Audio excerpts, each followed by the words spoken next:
Alrighty. Good afternoon, everybody. Thank you so much for joining us today. We are so excited to be here to celebrate the re-signing of Nneka Ogwumike.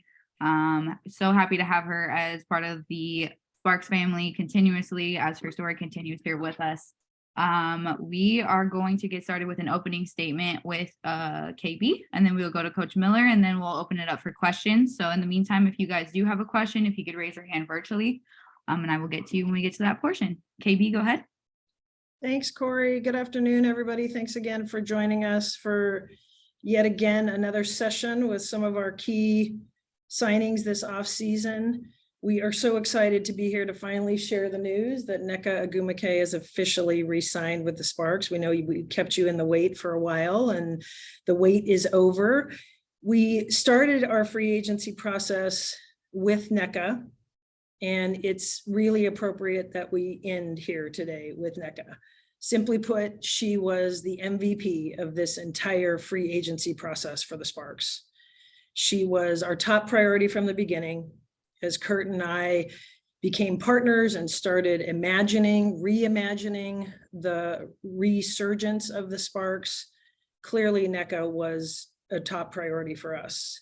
We got on a plane, we flew to Houston. It was very important to both of us that we actively recruit her, and in doing so, share our independent thoughts about our vision for the Sparks, how those independent thoughts had started to form into a collective view, and equally importantly, invite her into that conversation. So free agency for us with Nneka was as much about a re-signing as it was about fostering alignment and inviting her into a conversation that would help shape the vision for the Sparks. So we're so excited that we're here to talk about that and share that. Once we achieved the alignment that I talked about, Nneka became our top recruiter. And as we embarked on any number of conversations to go after our top prospects, including Azare Stevens, Steph Talbot, and others, Nneka was instrumental in those conversations. And I'm convinced that the players that signed with us perhaps may not have done so if not for Nneka being our leader on and off the court and her involvement in the process. And last but not least, her willingness and generosity with respect to her own salary and her own contract, and providing us with the flexibility to do what we wanted and needed to do to lay a foundation this year for our build, given some of the circumstances that we were managing, was invaluable to us as an organization. So I could go on and on. I'll stop there. I want to get to Coach and look forward to follow-up conversations, but there simply aren't enough words to talk about how important it was for us to re-sign her, and equally importantly, how critical she was throughout the process. Thank you, KB. Coach, I will turn it over to you. Many have heard that during the interviewing process to become the head coach of LA, that Nneka played a big part in my decision. The alignment with KB, the vision on what LA could be was essential. But then through conversations with Nneka, really put a stamp on the opportunity that lied ahead to be the head coach of Los Angeles. I was blessed, as many of you know, to begin my pro career in LA and coach Nneka as a young assistant, learning the pro game, and walked into a very special time with the Sparks, with leaders like Nneka and Christy Tolliver and Elena Beard and Candace Parker and company. It was a really special time. And so through that process, talking with Nneka again and what LA could be, and the alignment with KB really brought it all back together. She made a huge impression through that interviewing process, but even a bigger impression on me on the type of leader she is during this free agency. She was our priority, as KB mentioned, and how valuable and how much she means to our organization. She truly was a beacon for the players around this league. And while we are handcuffed by a hard salary cap, and we couldn't sign everybody that had interest, I'm telling you that she was a beacon for other players and will be in the future. Her goals and aspirations are high for herself, and also the organization. But what I love to hear with a player that has been an MVP in this league, continues to play at a WNBA all-star level, all WNBA level.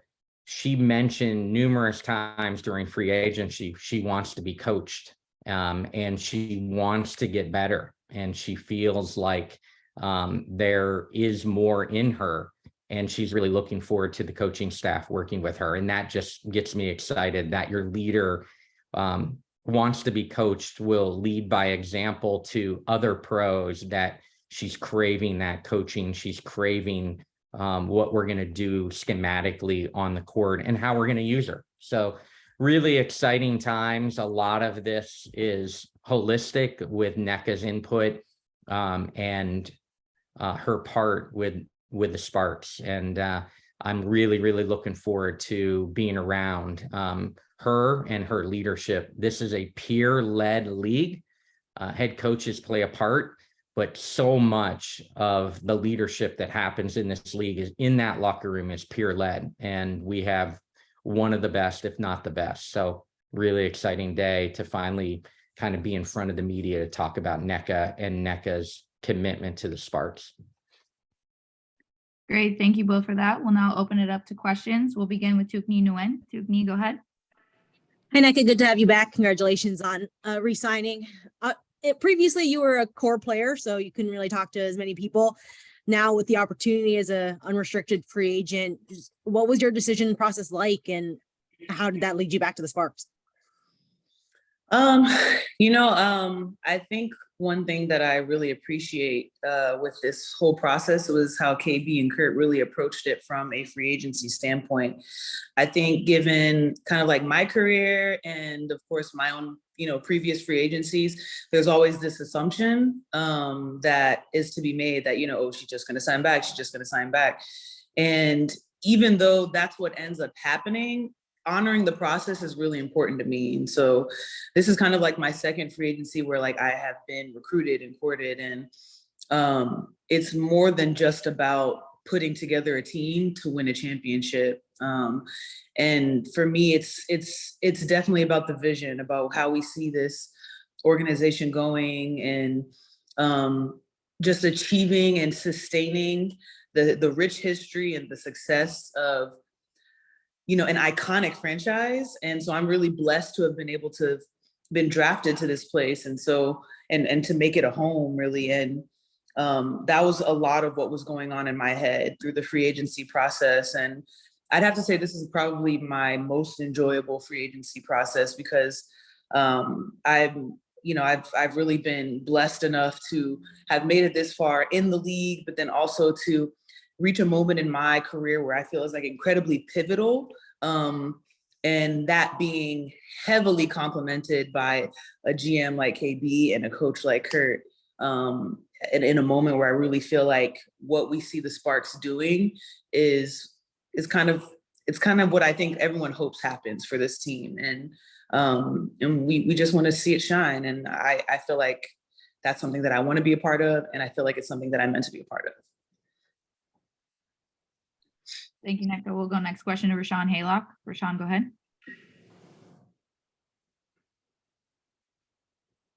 Hey, Nneka, congratulations. Welcome back. You mentioned just how much you appreciated Curt and KB sort of going through this as a true free agency process. What does that look like? Is that more of like a courtship? Is that getting on the whiteboard and aligning their vision sort of with yours? What was that like? Yeah, I would say like initially it was a lot of, what do you see? What do you feel? How has it been? What do you want it to look like? And then kind of aligning that with each other's experiences and visions. And that looked a lot like, fully transparent, having phone calls, suggestions, like talking through things together. And of course, coming to Houston. There's very few people in like my my career world or WNBA world that have come to my house and where I grew up in Houston. And so that was incredibly symbolic and very meaningful for me. Sometimes it's to the point where like, I'm so associated with California that I don't think people know that like, I'm from Texas. And it was really fun to be able to not just like spend time with them and like talk to them about like how I see this team going. But most importantly, as Curt said, like, I want to be coached, I want to be challenged. And I think it takes brilliant people to understand the importance of the diversity of thought. And so that's kind of been a lot of what has been going on when it comes to like us communicating and us figuring out exactly like what's best for the team, what's new that maybe we haven't experienced before, how can we change these types of things?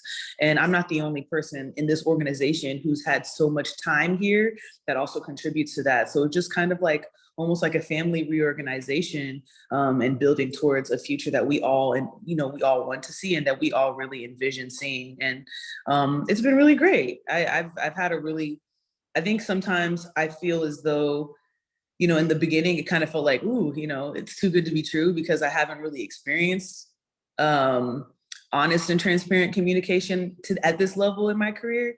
And so it's really nice to know that this is just how, good, great people are. And I've honestly, always believed that that's what I think the Sparks can and will be. So, yeah. Thank you. We'll go next question to Mark Schindler, WNBA.com. Mark, go ahead. Hey, Nneka, good to see you. Obviously, as Curt and KB have mentioned, you've accomplished so much in this league. When you have, hit the off season and you're kind of sorting through what you want to do next and what that looks like, what's that process like for you? I have like longstanding like goals that, in its most basic form, like I write down every day and I think about every day. But say, for example, last year off season, when we had finished playing and everything was kind of like all said and done, the next day when it comes to like my performance is when next season starts. Rest and recovery was obviously, something that was really important, but for me, it's just more about like kind of leaning into the feeling of like not making the playoffs 2 years in a row, and that certainly not being a majority of my experience in the W, and understanding that there's just a lot of work to be done, and not just to be done for one season to make the playoffs or make the finals or win, but I'm always thinking about like, what is something that we can do that will last? Like it has to last. And, in life and in careers, you experience ups and downs, but there's a discipline and a passion that keeps things sustainable to a degree, that allows like the larger group to see the vision. And so that's kind of a lot of what I was thinking about in the off season. For me, when it comes to like being physically ready, like that's not a question at all. Like that's nothing anyone ever has to worry about. Now, approaching like free agency and like new season, I guess my approach to free agency is very different. And it may be because like, I've only played for one team, but, in free agency, and I love seeing all of this news around players moving and seeing where they want to go and building teams in other places. A lot of players leaving different places to go to one place.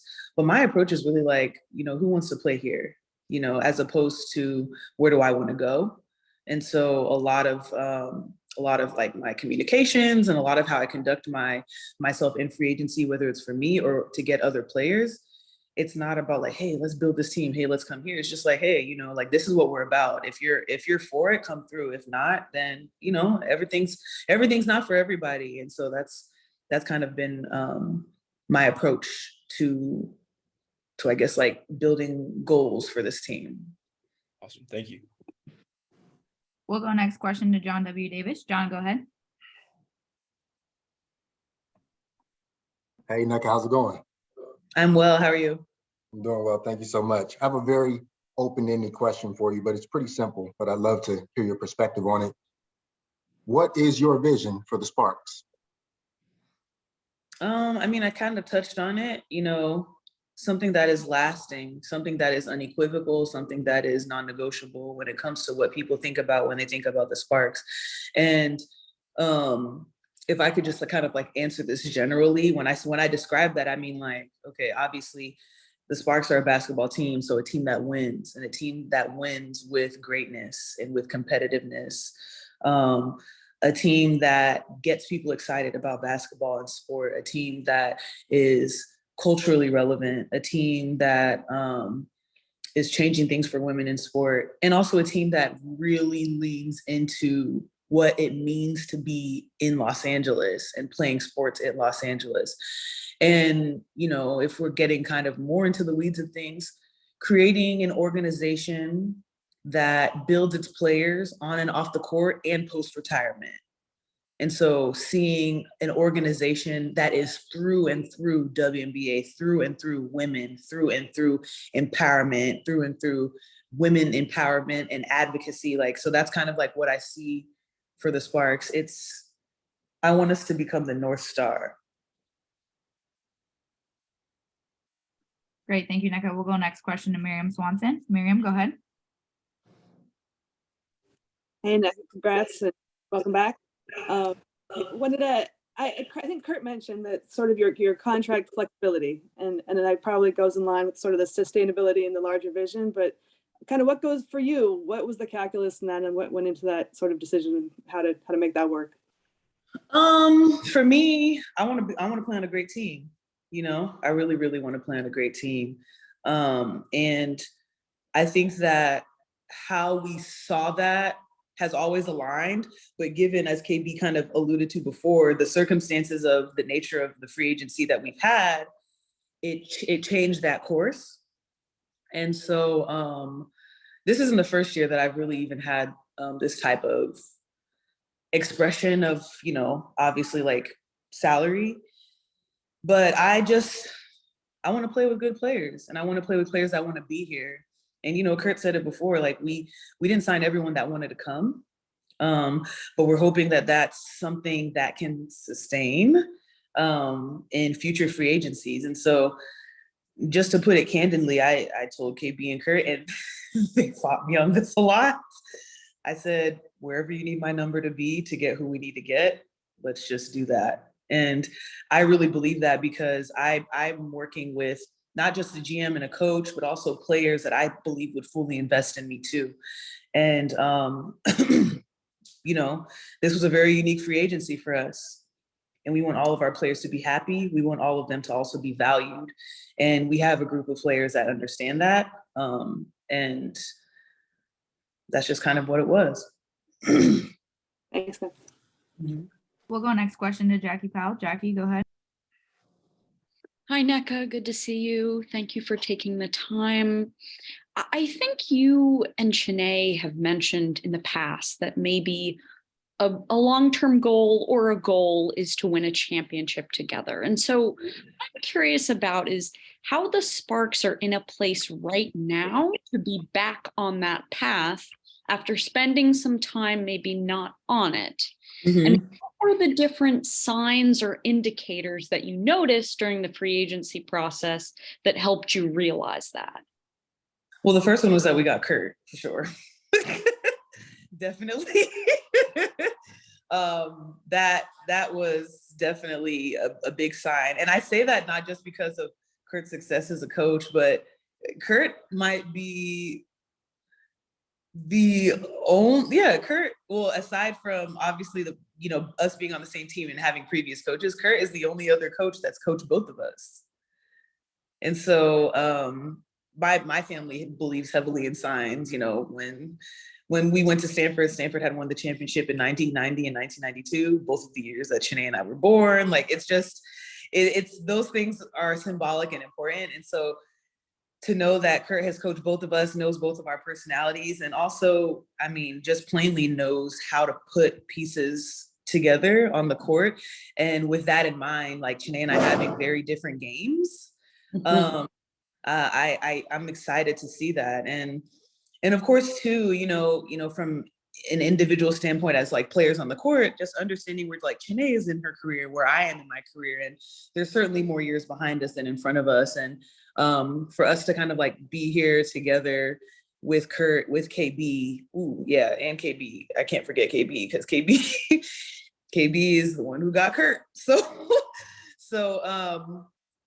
you know, for us to kind of like be in a situation where we're on a team, think like the pieces are kind of coming together, I would say that that was certainly signifying that something was really getting assembled here. And ultimately having, you know, certain players come and, you know the personality of me and my sister, and, you know, knowing what it means to, I guess, like us kind of creating this foundation of sisterhood is, I think, also something that is really contributing to like us realizing a dream of like winning together. And I'm really excited for it.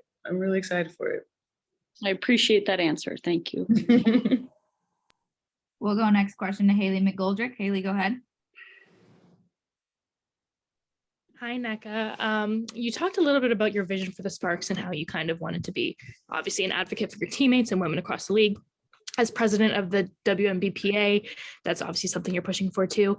You have a new teammate in De'Erica Hamby, who's not only a mother, but is pregnant currently. Knowing that there's so many moms across the league and your position as president, how much does it mean to you, and what does it mean to you to be able to have a voice and push for, you know, bigger maternal rights and more advocacy for these women? It's huge. It means a lot. And that was something that was heavily in consideration in our last CBA.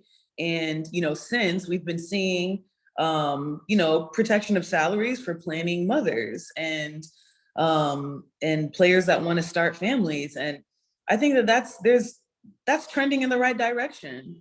Now, I think kind of like what makes things a little bit more difficult, which I fully believe will evolve, is what that means for, you know, guarantees, salaries, and replacement players, and you know, resources even available for players and players who are no longer playing while they're pregnant. You know, there's so much around this conversation that, in my opinion, can lend to some really monumental changes from us being able to even like step into this realm from the last CBA. Not only do we have De'Erica, who is a mom and also about to have another child, but we also have Katie Lou, who is now also going to be pregnant during the season. And what's tough for me is that we have teams with owners who celebrate the players who are planning moms, knowing that they can't play, but also still want to remain competitive. And this is something that I know will come up, you know, in future negotiations, because at the end of the day, being able to replace a pregnant player with adequate value as it's reflected in a contract with another player is imperative to maintain obviously the competitive nature of this league.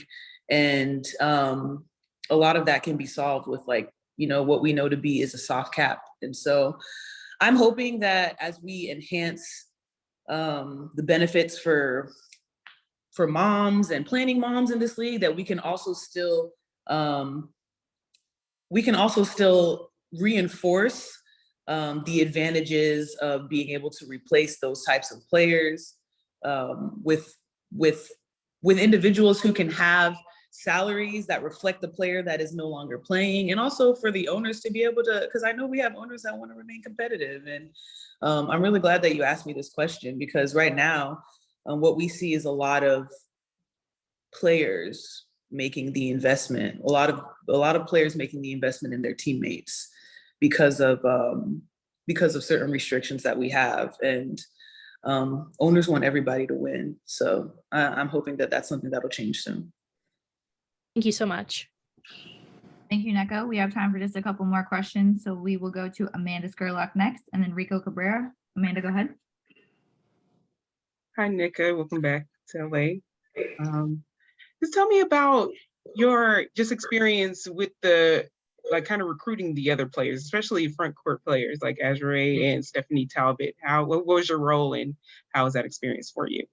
Yeah, I mean, to be honest, like, a lot of the communications that I have with players, how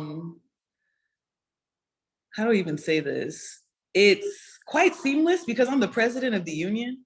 So like I kind of talk to everybody anyway. So when I have these conversations with players, it's not like a complete stranger is hitting them up. At least I would hope not.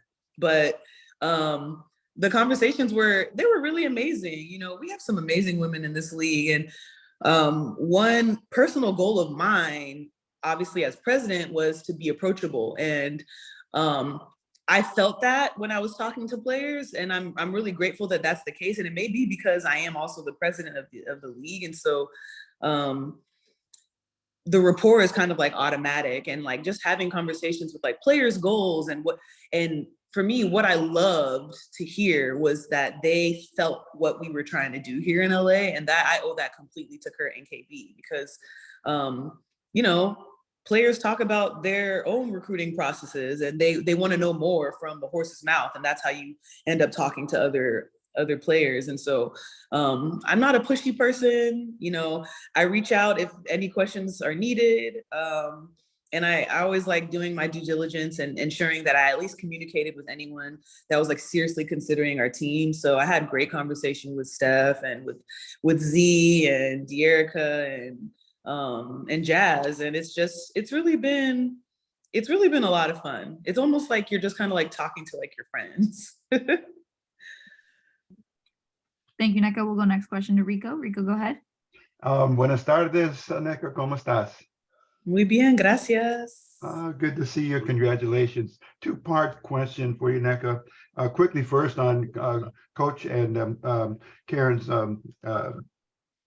newly revamped or new look to the team, the strengths you see in all of the new player personnel that are coming in, and how it's going to immediately show results, because your fans we're just waiting. All the fans, of course, in LA are waiting for you to return to, as they say, the playoffs, going back that shortly. But quickly on that, and then secondly, the situation now with Brittany, BG back. Can you touch on those?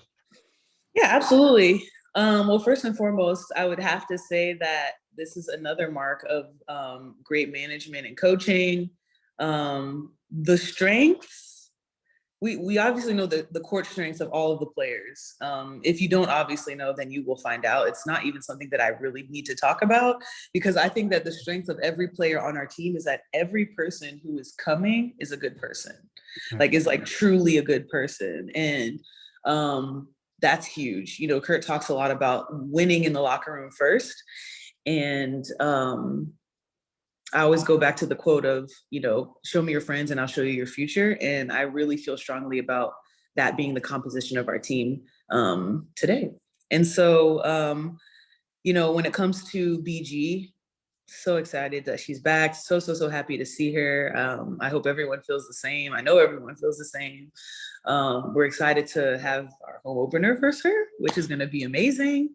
And you know, we just want her to be able to be happy and to be healthy. And obviously, we're encouraging her to come back on her own time. But, you know, it's not unlike BG to come out, you know, quickly and say that she was going to play again. And of course, you know, given like player health and safety, I think that the conversation around travel is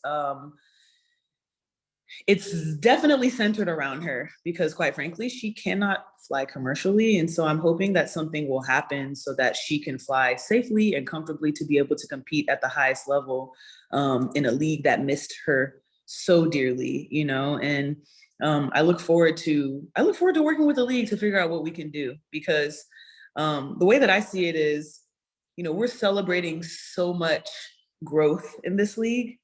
Whether it's the Commissioner's Cup, whether it's now we're playing 40 games, you know, more games on TV.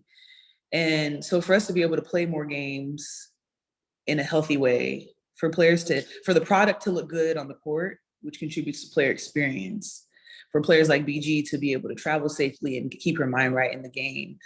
And we want to contribute to all of that growth. The conversation around how we travel between games is incredibly necessary. And we're going to have to figure out what we can do to ensure that everybody has equal playing field when it comes to how we travel. And health and safety is first and foremost. So that's what I really think a lot about when it comes to BG. Thank you very much. Muchas gracias. Thank you, Nneka. We'll go last question to Stephanie Holland. Stephanie, go ahead. Hi, Nneka. Welcome back to LA. Thank you. I'm just wondering, for you as the president of the union, what was it like to see this active free agency period where so many players were taking charge of their careers and knowing their value and not settling and making these huge decisions and taking these big swings? What was that like for you to watch?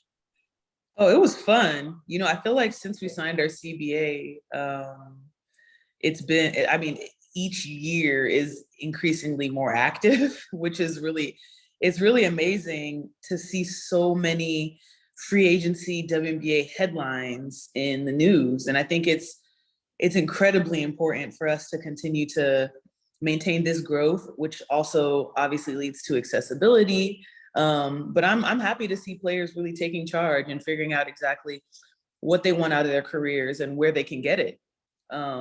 In a lot of ways, I feel like we also kind of like preempted the NBA trade deadline activity. So it's just fun to be able to see.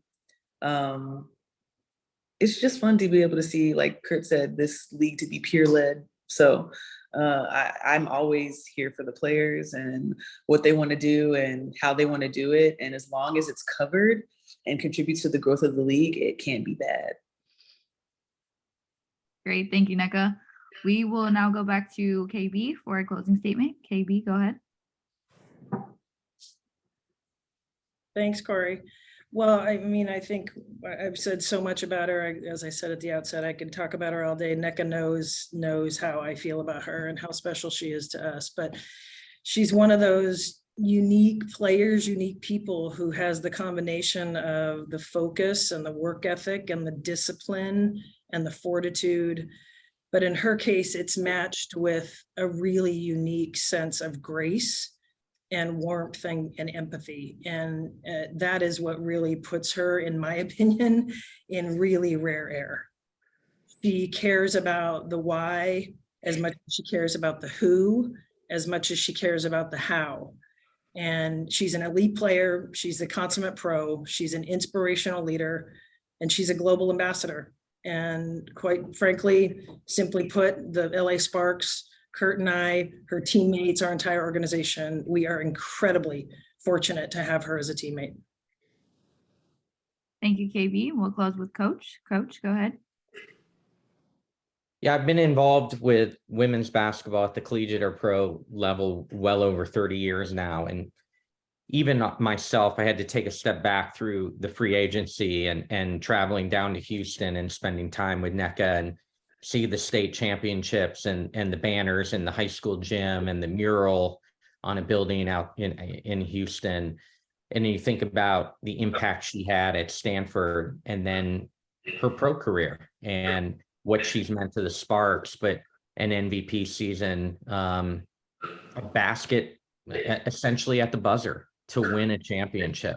The legacy, you know, is up there, you know, like there's not very many, you know, there's not very many active MVP candidates in our league, and she's one of them. And so her legacy on the court has probably not been written about as much as it should. But what's more impressionable to me, and I echo what KB says on how fortunate we are, is her legacy as a leader for the PA and this league, and her her mindset for the league and all 144 players and the Sparks then also she is one of a kind off the floor, and we're very, very fortunate to have her represent our franchise. And I'm very fortunate at this point in my career to coach someone like Nneka. Great. Thank you so much, Coach. And thank you to all the media for joining us today. As everyone said, we're so excited to have Nneka with us again today and for the season. We will send this recording out shortly. Thank you all for joining us today. Thanks, everybody. Bye-bye. Everyone.